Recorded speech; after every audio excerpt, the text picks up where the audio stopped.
Luzia, ainda que faça parte de grupos forrageadores, também possuía aldeias. Mas como eram essas aldeias? Você acha que seria próximo do que a gente tem hoje? Você já imaginou caçadores-coletores com aldeias? Elas estão preservadas no vestígio arqueológico? Esse não é um assunto que bomba na internet, mas ainda assim ele é um assunto muito importante. Aldeamentos, cacicados, eles têm suas raízes aqui, gente, aqui no Pleistoceno final. É claro que com o passar dos anos, cada povo vai se ajustar e vai criar suas próprias normativas. Eu tenho certeza que a ideia de povos em cavernas sempre rondou datas como 11 mil anos para você. E se eu falar para você que sítios em caverna, eles são muito mais comuns e mais antigos porque cavernas são uma espécie de máquina do tempo, cápsula do tempo. E não necessariamente porque as pessoas moravam ali. Se você chegou aqui agora, nossa discussão começa há 4 vídeos atrás. Eu quero que a gente saia do raso e que a gente mergulhe nessa história pré-colonial. E para sair do raso, para sair do midiático, eu fiz essas canecas que vão trazer vestígios e ocupações pré-coloniais do seu dia a dia. As canecas arqueológicas da loja janeresende.com.br são a projeção da vida dos primeiros sul-americanos. De modo geral, a gente tem caneca desde aqui do Brasil até a Ilha de Páscoa, em Rapa Nui. Você que está aqui, você tem um desconto de 10% na sua primeira compra com o cupom LUZIA. Você só precisa digitar lá na parte de cupom LUZIA que você vai ter 10%. Você pode saber a história de cada caneca clicando na página de cada peça. Que tal você acompanhar a história do povo de Luzia tomando um cafezinho e uma caneca arqueológica? Agora voltando para as aldeias do povo de Luzia. Provavelmente, essas aldeias elas seriam pequenas, elas seriam feitas com fibras, e como isso se deteriora facilmente, elas não se preservaram no vestígio arqueológico. Já as cavernas não, as cavernas elas dão a proteção ideal. Elas têm as paredes que vão impedir que a água da chuva chegue nos objetos. Elas também têm paredes que barram parte do vento que entra, parte do vento que pode vir a sair, e por isso que elas são conhecidas como cápsulas do tempo. Você quer ter uma ideia de possibilidade desses acampamentos que estavam fora dessas cápsulas do tempo do povo de Luzia? Vamos falar um pouco da etnografia, levando em conta grupos cuja subsistência é caça e coleta. Os Zambiquara, eles são um grupo indígena que vive no Brasil, especificamente ali na região do Alto Rio Guaporé, que vai abranger partes do estado do Mato Grosso e de Rondônia, e eles vivem tradicionalmente da caça, pesca, coleta e agricultura de subsistência. As casas dos Zambiquaras, elas são uma construção coletiva. Normalmente elas são circulares ou ovais e são casas construídas com madeira e palha, e essas estruturas elas podem ser desmontadas e reconstruídas em outro local, sempre que a comunidade decide se mover em busca de novos recursos, melhores condições ou até por decisões culturais. Possivelmente, pensando em uma composição similar e com a quantidade de pessoas que a gente falou no início do vídeo, um tempo de ocupação desses sítios que a gente não tem evidências de locais super especializados para moradias que se fixassem por muitos anos. O que a gente tem, na verdade, são sítios que vão ser habitados por curtos períodos.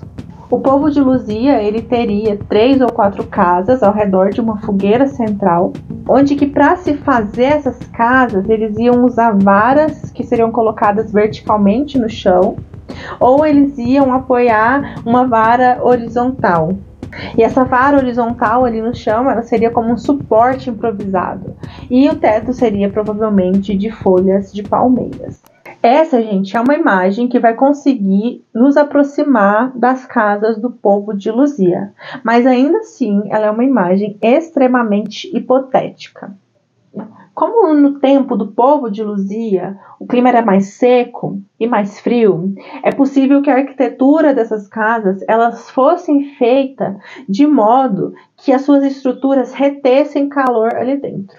Veja só, curtos períodos, né? Eu falei curtos períodos. Só que curtos períodos não são dias, são meses. Os sítios em caverna, gente, eles foram locais habitacionais, também cemitérios. É comum que em sociedades indígenas se enterrem seus entes próximos às suas casas, ainda que hajam sim sítios que possam ter servido unicamente para sepultamentos. Não existe isso de moravam em cavernas. Isso deve ser tirado aí da sua cabeça. Moravam em cavernas? Não. Vamos melhorar essa compreensão aqui? O que a arqueologia vem descobrindo ao longo dos anos é que existem sistemas de ocupação que vão variar em sítios de acampamento, sítios de habitação, e mesmo que vivessem dentro das cavernas em alguns momentos, isso dali seria guiado por uma lógica. Ocorreria ali logísticas próprias. Por exemplo, onde se faz algo, como se faz algo, aonde se cozinha, onde não se cozinha. Eu vou trazer aqui para você mais um exemplo etnográfico para a gente ter uma ideia e entender como que poderia estar funcionando essa logística. Para você entender bem esse exemplo, você precisa entender que grupos cuja subsistência são caça e coleta, eles possuem um mapa mental da sua paisagem. Se fosse um GPS aqui no cérebro. Sabe como você faz para ir ao mercado de cor? Você tem o caminho na sua cabeça? Eles vão ter esse mesmo caminho, só que da região em que eles vivem. E como são grupos de alta mobilidade, esse mapa mental deles é bem maior. Eles sabem, por exemplo, onde que vão ter abrigos escondidos, onde que vão ter fontes de água, onde que vão ter locais de frutos, onde que se tem bons locais para caçar, aonde que a noite será mais tranquila. E esse mapa mental, ele não é só para a região, eles também têm esse mapa mental da organização de seus abrigos. O exemplo etnográfico que eu vou dar aqui para você são de pesquisas em comunidades caçadoras-coletoras modernas na Papua Nova Guiné. E vai mostrar que até o tamanho da fogueira varia de acordo com a função, até o tamanho da fogueira. As fogueiras ali, nesses grupos que foram estudados, as que estavam em áreas mais reservadas, como por exemplo locais para dormir, elas são pequenas. Já as fogueiras de preparação de alimento, elas vão ser maiores e normalmente elas vão estar localizadas na frente do abrigo, que vai ser também um lugar onde que vai ter um maior descarte de alimentos e uma movimentação mais intensiva. Ou seja, gente, nem mesmo a fogueira é feita de qualquer jeito. Esses padrões que eu estou falando aqui para você, eles podem ser observados também nos sítios arqueológicos e claro que vai ser particular em cada local. Não tem como eu falar aqui para você que em todo o Brasil a ocupação espacial de uma caverna vai ser do mesmo jeito.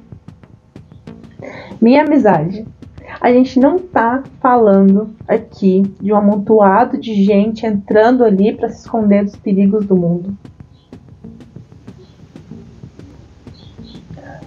É, na verdade, bem diferente disso. E como que seria essa organização, especialmente econômica, no povo de Luzia? Tudo indica que o povo de Luzia ele vai ter uma igualdade de status econômicos, onde que todo mundo vai participar das atividades como obtenção de recursos e que não existe uma mão de obra especializada, que não tem especialização de trabalho. Ainda que sim, alguns indivíduos eles poderiam ter mais prestígio que os outros. Só que tudo isso seria baseado em uma decisão conjunta, em uma organização feita por meio de respeito. Normalmente, em sociedades indígenas, são as pessoas mais velhas que ocupam esse cargo e que têm experiência e grande conhecimento sobre os repertórios, os ritos e os mitos do grupo. Provavelmente, as decisões diárias elas poderiam ser tomadas em reuniões e em momentos onde que os mais velhos eles estariam passando seus conhecimentos aos mais jovens sobre a natureza e sobre suas tradições. E acredita-se que esses momentos eles vão ocorrer em volta das fogueiras e que vão ser em horários de importância simbólica diária. Agora, quais fogueiras? Se essas fogueiras são grandes ou pequenas? Se essas fogueiras são nos abrigos ou a céu aberto? A gente pode ir mais fundo aí nesse papo de fogueira. Quem quiser esse assunto, comenta aqui embaixo e eu preparo um tema sobre a importância das fogueiras na vida social desses grupos passados. Ainda que muita gente tenha falado nos vídeos anteriores sobre subsistência, como comiam, os modos de vida, como caçavam, como bebiam, com toda certeza o grupo de Luzia também realizava ritos durante o ano, principalmente ritos de passagem, como da puberdade para a vida adulta. Esses ritos, eles costumam envolver testes que vão durar um período de tempo. Um exemplo atual que eu tenho de rito de passagem para você é um rito de Walmat, que é praticado pelos Sateré Maué, onde que o rapaz ele coloca na sua mão luvas feitas de palha com formigas tocandiras ou vespas dentro. E aí ele deve ficar com a mão ali dentro, sendo picada e sem reclamar de dor. E ao terminar esse momento desse rito, o rapaz ele finalmente se torna um homem. A gente também tem rituais que vão comungar com a natureza. Onde, por exemplo, o período de reprodução de animais silvestres são longos rituais feitos com vários ritos e mitos que têm o objetivo de que no próximo ano o ciclo de caça ele seja farto. Vem aqui comigo. Presta bastante atenção aqui comigo agora. Eu vou te mostrar a complexidade desse fato. É na época de reprodução que um animal dá continuidade à sua espécie, certo? Se na época de reprodução você caça uma mãe, os seus filhotes não crescerão. Os machos e fêmeas não conceberão se você caça na época de reprodução. E no próximo ano, o que vai acontecer? Você vai ficar sem alimento, não é isso? Se você caça e você não respeita esses ciclos, eventualmente vai dar merda, ok? Então aqui a gente veio para um pensamento utilitário de por que não caçavam, para não dar merda. Mas você entende que isso também é sagrado? Que isso é a natureza e que entender isso e passar isso como algo sagrado para as próximas gerações mantém as pessoas tendo esse tipo de respeito? Aqui nós temos uma relação complexa com o mundo animal, aonde que se unem repertórios míticos e a fluidez entre o humano e o animal.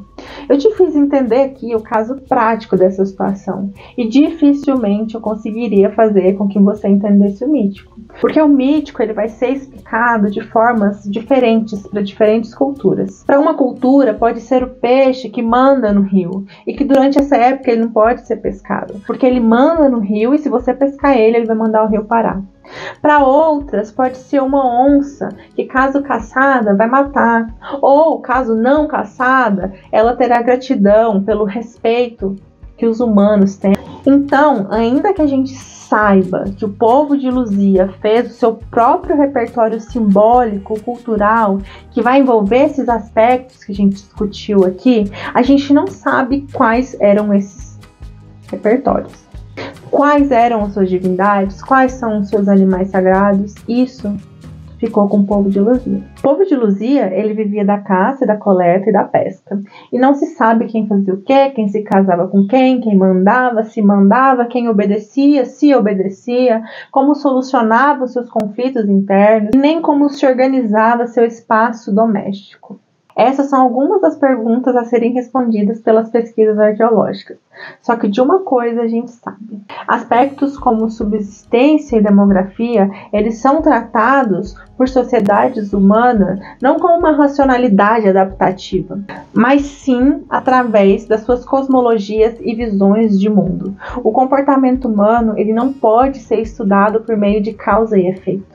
E ele pode ser entendido apenas à luz das lógicas de cada grupo, uma vez que todos nós, humanos, estamos sempre suspensos por uma teia de significado construído socialmente. No caso de Luzia, o que se sabe sobre esses ritos estão nos paredões, que a gente consegue ver, mas a gente não consegue ler.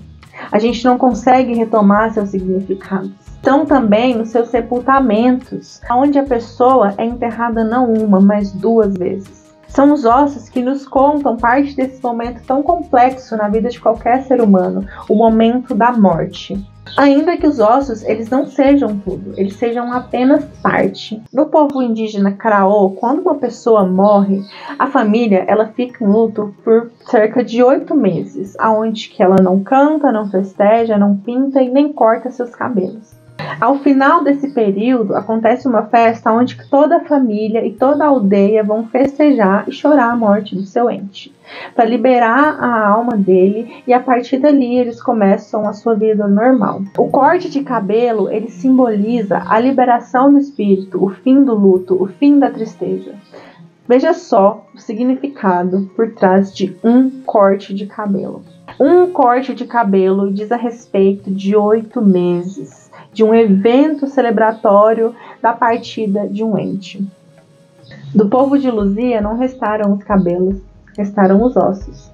Ossos esses que têm características muito únicas, tanto nas suas superfícies quanto nas próprias deposições. Estamos nos aproximando no final desse vídeo e dessa playlist. Eu espero que você tenha conhecido muitas coisas sobre o povo de Luzia que você não sabia antes. Eu espero também que você tenha conseguido trazer, pelo menos um pouquinho, da complexidade cultural que a gente está falando quando se fala de sítios arqueológicos e de comunidades passadas. O povo de Luzia, ele foi um das centenas e até milhares de povos que vão viver no Pleistoceno brasileiro. Eles estão aqui em um local específico, com normativas únicas. Você tem vontade de conhecer outros povos do Pleistoceno final? Os primeiros exploradores do Brasil? Você conhece o povo de Zulu, no Nordeste? Você conhece o povo da Serra Geral, da Bahia? Essas histórias, elas são a raiz do Brasil. É o nosso Brasil radical. Compartilhe esse vídeo com mais pessoas, abra outras perspectivas para pessoas conhecerem esse Brasil. Quanto aos sepultamentos, caso você queira, eu posso preparar um vídeo sobre esses rituais funerários tão complexos que a gente tem em Minas Gerais. Esse é um tema que ele tem que ser tratado com muito cuidado. Ele é uma parte muito sensível e que ele precisa que muitas coisas antes fiquem claras, para que aí sim a gente consiga entrar no tema em si. Se você quer saber como eram sepultados o povo de Luzia, acompanhe todos esses vídeos. Vamos digerir outras coisas antes. Daqui uns dias, caso haja uma demanda para o tema, caso você tenha interesse, comente aqui embaixo, a gente vai ter esse vídeo na íntegra sobre os sepultamentos. Um grande abraço, até o próximo vídeo, e para o próximo vídeo eu espero que você esteja aqui tomando um café junto comigo, nessas canecas que foram feitas para evidenciar essa história antiga do Brasil.